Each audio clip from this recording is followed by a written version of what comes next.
నిజంగా ఒక 60 years కష్టపడి వాళ్ళ బెనిఫిట్స్ కోసం ఎదురు చూడడం అనేది నిజంగా చాలా చాలా సాడ్ థింగ్. సో ఏంటి మీ అనాలిసిస్ దీనిపై? 30 నుంచి 35 సంవత్సరాల సర్వీస్ చేస్తారు ఉద్యోగులు. అప్పట్లో ఏంటంటే రిటైర్ అయిన వాళ్ళకి 22-23 సంవత్సరాలకి ఉద్యోగాలు వచ్చేవి. ఇక్కడ వయో పరిమితి ఆ విధంగా ఉండేది కాదు.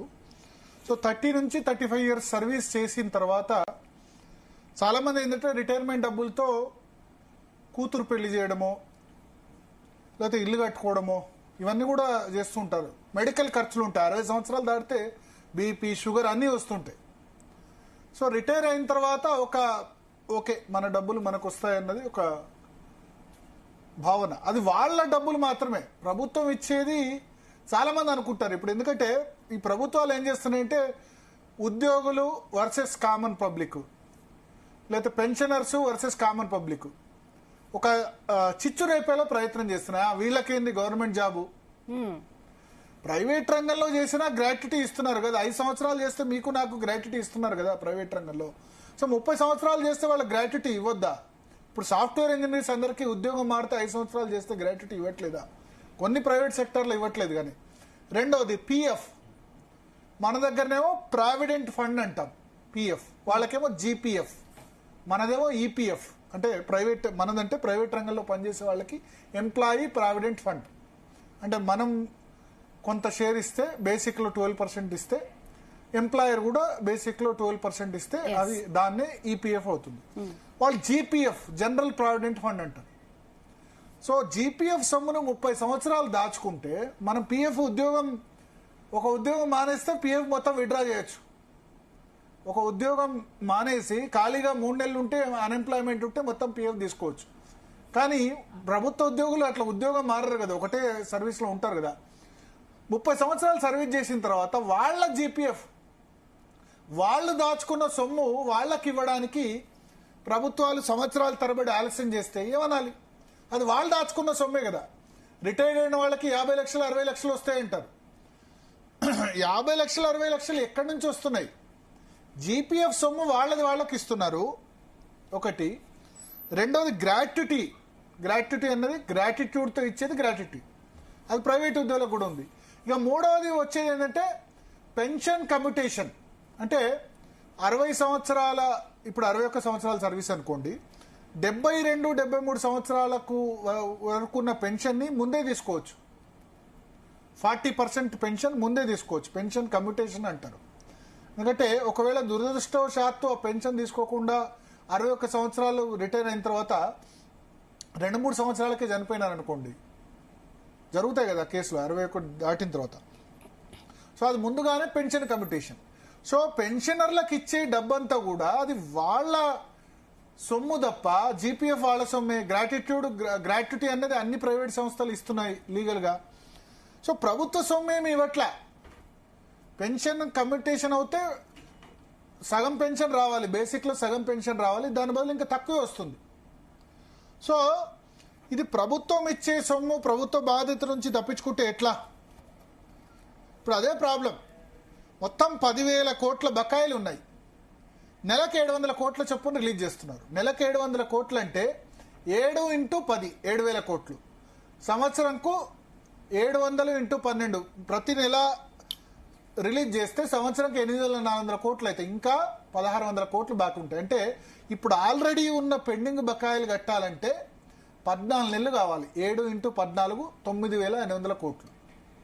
అంటే 14 నెలల పాటు పెండింగ్ బకాయిలు కట్టడానికే 14 నెలలు కావాలి. ఇప్పుడు ఆల్రెడీ ఉన్నాయి. ప్రతి సంవత్సరం రిటైర్మెంట్ బెనిఫిట్స్ కట్టడానికి మళ్ళీ 10,000 కోట్లు కావాలి. ఈ 14 నెలలు కట్టేంతలో మళ్ళీ 10,000 కోట్లు జామ్ అవుతుంది. సో 700 కోట్లు ఏమాత్రం సరిపోదు. ఇప్పుడు ఉద్యోగులు ఏం చేశారు? ఒక 644 మంది ఉద్యోగులు హైకోర్టును ఆశ్రయించారు. ఆశ్రయించి ఏం చేశారంటే, అంటే వ్యక్తిగతంగా కోర్టు ధిక్కరణ లాస్ట్ టైం చెప్పింది, మా పెన్షన్ బకాయిలు మాకు ఇవ్వట్లేదు అని చెప్పి. అప్పుడు కోర్టు ఏం చెప్పింది? వీళ్ళందరినీ కట్టండి, వీళ్ళ బకాయిలు వీళ్ళకి ఇచ్చేయండి కోర్టుకు వచ్చిన వాళ్ళని చెప్పింది. చెప్పినా సరే హైకోర్టు ఆర్డర్స్ ప్రభుత్వం ఇవ్వలేకపోయింది, డిఫాల్ట్ అయింది. దాని కారణంగా ఆర్థిక శాఖ కార్యదర్శిని విచారణకు హాజరు కమ్మని ఇవాళ హైకోర్టు చెప్పింది. సో ఆర్థిక శాఖ కార్యదర్శి మాత్రం ఏం చేస్తాడు? ప్రభుత్వ విధానపరమైన నిర్ణయం. కానీ హైకోర్టు ఎవరిని సమన్ చేస్తుంది? మంత్రిని సమన్ చేయలేదు, ఆర్థిక మంత్రిని సమన్ చేయలేదు. హైకోర్టు ఏంటంటే ఎగ్జిక్యూటివ్ వాళ్ళను సమన్ చేస్తారు. ఓకే. సో ఎగ్జిక్యూటివ్ లో ఎవరున్నారు? Finance secretary of Telangana Sandeep Kumar సుల్తానే ఉన్నారు. ఆయన్ని సమన్ చేసింది వాళ్ళ, మీరు కోర్టుకు రండి, కోర్టు దిక్కన నేరం మేము చెప్పినా సరే ఈ బకాయిలకు సంబంధించి రిలీజ్ కాలేదు. ప్రభుత్వ ఆలోచన ఏంటంటే వీళ్ళకు బకాయిలు రిలీజ్ చేస్తే అందరు కోర్టుకు వచ్చేస్తారు. కోర్టుకు ఏం చెప్పింది? మా దగ్గరకు వచ్చారు కదా వీళ్ళు, పిటిషన్ వేశారు కదా 644 మంది, వీళ్ళకి ఇచ్చేయండి బకాయిలు, మిగతా వాళ్ళ సంగతి దాని గురించి మాట్లాడడం, కోర్టుకు వచ్చిన వాళ్ళకి ఇవ్వని చెప్పింది. ఈ 644 మంది వస్తే ఇక మిగతా వాళ్ళందరూ కూడా కోర్టుకు వస్తారు, అందరికీ ఇవ్వాలి, అందరికి ఇచ్చే పరిస్థితి లేదు పైసలు. మూల కారణం ఎక్కడుంది? 2021లో కేసీఆర్ 61 సంవత్సరాలు చేశారు, 55 నుంచి. సో ఆ 2 సంవత్సరాలు రిటైర్మెంట్ లేవు కాబట్టి అన్నీ వచ్చి 2024లో పడ్డాయి. ప్రభుత్వం దగ్గర పైసలు లేవు. పైసలు లేకపోవడానికి కారణం ఏంది? ఫ్రీ బీస్, అప్పులని వాళ్ళు అంటారు, వాళ్ళు అప్పులు ఇచ్చారు అని చెప్తారు. అంత అప్పులు చేసినప్పుడు వీళ్ళు ఎందుకు ఇవ్వాలి? ఉచిత పథకాలు ఎందుకు ఇవ్వాలి? నేను ఉచిత పథకాలు వద్దంటే ఉచిత పథకాలు తీసుకునే వాళ్ళు తిట్టొచ్చు, కానీ అల్టిమేట్గా రేవంత్ రెడ్డి నోట్లు ప్రింట్ చేసేమి ఇవ్వడు పబ్లిక్కి, కేసీఆర్ నోట్లు ప్రింట్ చేసి ఇవ్వడు, భారతీయ జనతా పార్టీ ఫ్యూచర్లో అధికారంలోకి వచ్చినా ఇవ్వరు, మనం ట్యాక్స్ కట్టే సొమ్ములే ఇస్తారు. అవునా కదా? సో ఈ ఉచిత పథకాలు మనకి ఎంత తాహత ఉంటే అంత చేయాలి, కానీ ఎటువంటి కార్యక్రమాలకి ప్రభుత్వం ఖర్చు పెట్టాలి? ప్రభుత్వం ఖర్చు పెట్టాల్సింది మధ్యాహ్న భోజనం.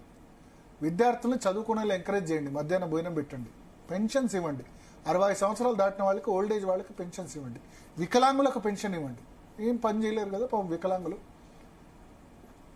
కళ్యాణ్ లక్ష్మణి లగ్గం చేసుకుంటే ₹1,00,000 ఇస్తే ఎక్కడి నుంచి ఉంటాయి పైసలు?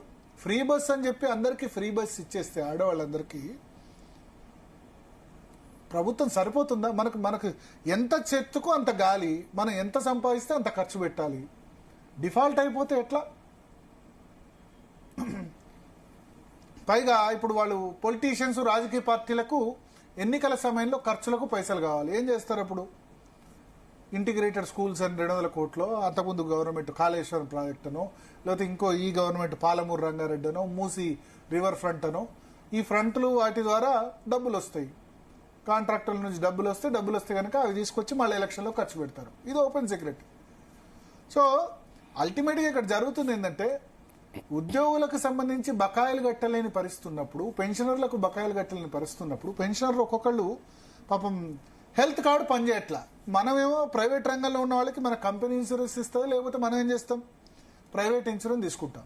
ఇప్పుడు 60 సంవత్సరాలు దాటిన వాళ్ళకి ప్రీమియం కట్టాలంటే చాలా ఎక్కువ అవుతుంది ఇన్సూరెన్స్ ప్రీమియం. మీరు 35-40 సంవత్సరాలకు ఉన్న వాళ్ళకి ఒక ప్రీమియం, 65 సంవత్సరాలు దాటితే ప్రీమియం కట్టలేరు. గవర్నమెంట్ హెల్త్ కార్డు ఉందనుకుంటారు, ఆ హెల్త్ కార్డు నిమ్స్ తప్ప ఎక్కడా చెల్లదు. నిమ్స్లోనేమో బెడ్ దొరకదు. నిమ్స్లో బెడ్కి మంత్రి, ఆరోగ్య మంత్రి, ఒక్కోసారి హెల్త్ మినిస్టర్ రికమెండ్ చేసినా బెడ్ దొరకని సిచ్యువేషన్. తెలుసు కదా, అందరికీ ఎక్స్పీరియన్స్ నిమ్స్ పరిస్థితి. మరి ఎక్కడ పోవాలి రిటైర్డ్ ఉద్యోగులు? పేరుకి 30 సంవత్సరాలు ప్రభుత్వ ఉద్యోగం,